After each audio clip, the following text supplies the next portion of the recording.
Bonjour, je suis le docteur Ludovic Tréfond, je suis interniste, je travaille dans le service de médecine interne du CHU de Clermont-Ferrand, qui est centre de référence constitutif pour les maladies auto-immunes, et en particulier le lupus.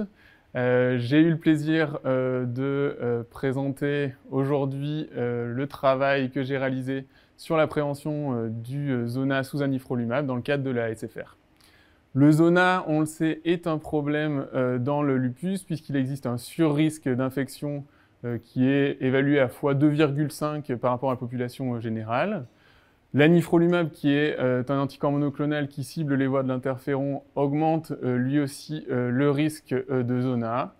Et donc on a ce souci en pratique quotidienne. Malheureusement, il n'y a pas de recommandation pour l'instant sur la prévention de ce zona.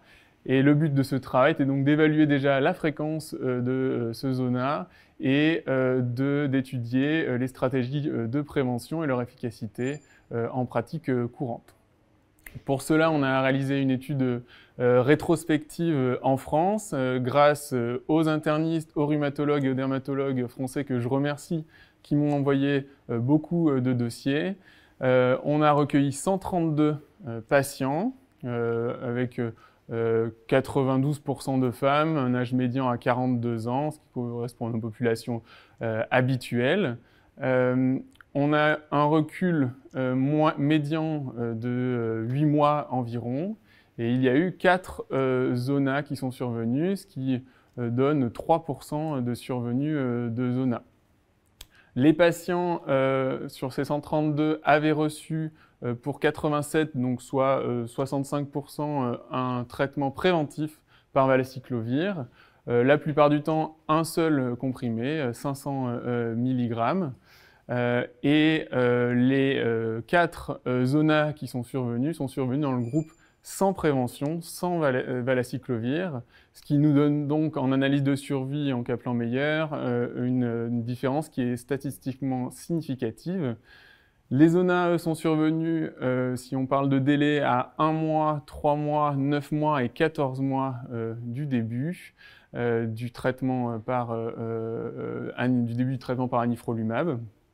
Aucun des patients, et ça c'est important, n'a développé de zona sévère, aucun patient n'a été hospitalisé pour zona et aucun patient n'a arrêté le traitement par anifrolumab pour cause de zona.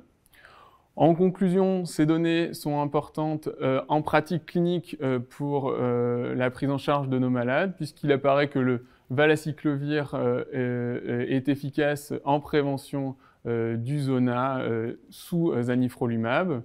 La prise en charge va évoluer avec la possibilité de vacciner avec le vaccin atténué nos malades, mais la donnée que je présente et que l'on présente sera importante pour gérer soit les cas où on ne peut pas vacciner les malades, soit dans certains pays où le vaccin n'est pas encore accessible, ou pour gérer le temps où probablement on vaccine les gens et ils ne sont pas protégés. Voilà, je vous remercie.